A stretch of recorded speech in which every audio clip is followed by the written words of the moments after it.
সুপ্রিয় দর্শক, পূর্ব Kotapara football tournament 2025 সালের ফাইনাল ম্যাচ, আর এই ম্যাচে অংশগ্রহণ করেছেন শক্তিশালী এলিয়েন 33 এবং তাদের প্রতিপক্ষ দল সম্মিলিত ইয়াং স্টার্স। একটা সময় ধারাভাষ্য দেওয়া আমার নেশা এবং পেশা দুইটাই ছিল, তবে কন্টেন্ট ক্রিয়েটর হিসেবে নিজেকে তৈরি করার জন্য বেশ কিছুদিন এই ধারাভাষ্য থেকে দূরে ছিলাম। টুর্নামেন্টের সেরা গোলকিপারের পুরস্কার দিতে যাচ্ছি।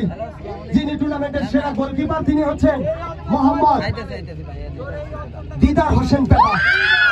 আপনারা অনেকে জানেন আমি কন্টেন্ট তৈরি করি, কিন্তু আমি যে ধারাভাষ্য দিয়ে থাকি এটা অনেকেই জানেন না, আর জানার কথাও না, কেননা আমি কখনো ধারাভাষ্য নিয়ে কোনো ভিডিও দেই নাই। আমাদের পাশের গ্রামে একটা টুর্নামেন্টের আয়োজন করা হয়, আর সেই টুর্নামেন্টের ফাইনাল ম্যাচে আমাকে ধারাভাষ্য দেওয়ার জন্য বলে। আমি যদিও এতদিন ব্যস্ততার কারণে ধারাভাষ্য দিতে পারি নাই, এখন আমি অনেকটা ফ্রি আছি এবং আমি আবারও এই ধারাভাষ্য দেওয়ার জন্য মাঠে ফিরতে চাই। সেজন্য সবকিছু মিলিয়ে আমি চলে যাই সেখানে ধারাভাষ্য দেওয়ার জন্য। যাওয়ার পরে দেখি তারা খুব সুন্দর করে মাঠটাকে সাজিয়েছে। এই যে মাঠটা দেখছেন, এটা হচ্ছে কৃত্তিনসা নদীর তীরে একটা মাঠ। যেহেতু এখন বর্ষার মৌসুম চলছে, তাই কৃত্তিনসা নদীতে পানির পরিমাণ অনেক বেশি, সেজন্য মাঠের কিছু অংশ কিন্তু পানির নিচে রয়েছে। আসলে ব্যাপার হচ্ছে এই মাঠটা ছিল রাস্তার অপর প্রান্তে, সেখানে এই নদীর পানি ঢুকে যাওয়াতে তারা এই পাশে তাৎক্ষণিক একটা ব্যবস্থা করে ফাইনাল ম্যাচটা জাস্ট উঠানোর জন্য চেষ্টা করছে। এটা যদিও মাঠ ছিল না, তাদের মাঠটা এখন পানির নিচে আছে, তাই এখানে এই ম্যাচটা খেলার ব্যবস্থা করছে। তারপর আলহামদুলিল্লাহ তারা খুব সুন্দরভাবে সাজিয়েছে, সেখানে তারা পরিবেশটা সুন্দর করার জন্য যথেষ্ট পরিমাণ চেষ্টা করেছে। আমার কাছে খুবই ভালো লেগেছে তাদের এই আয়োজনটা। বর্তমানে প্রত্যেকটা গ্রামের যুবকরা মাদকের মধ্যে আসক্ত হয়ে আছে, কেননা কোনো গ্রামে খেলাধুলার আয়োজন করা হয় না। সেখানে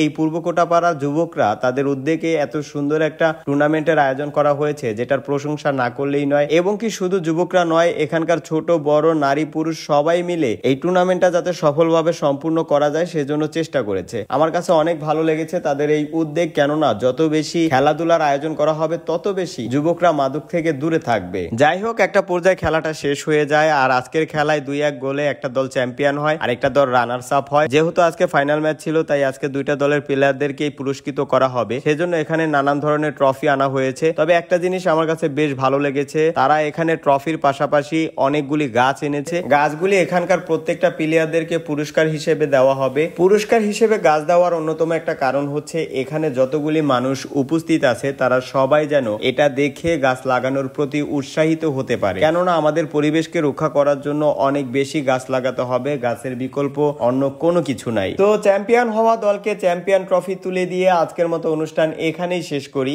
আপনারা যদি আপনাদের কোনো খেলাধুলায় ধারাভাষ্যকার হিসেবে আমাকে নিতে চান, তাহলে স্ক্রিনে দেওয়া নাম্বারে আমার সাথে যোগাযোগ করবেন, অথবা কমেন্ট বক্সে নাম্বার দেওয়া থাকবে, সেখান থেকে নাম্বার নিয়ে আমার সাথে যোগাযোগ করতে পারবেন।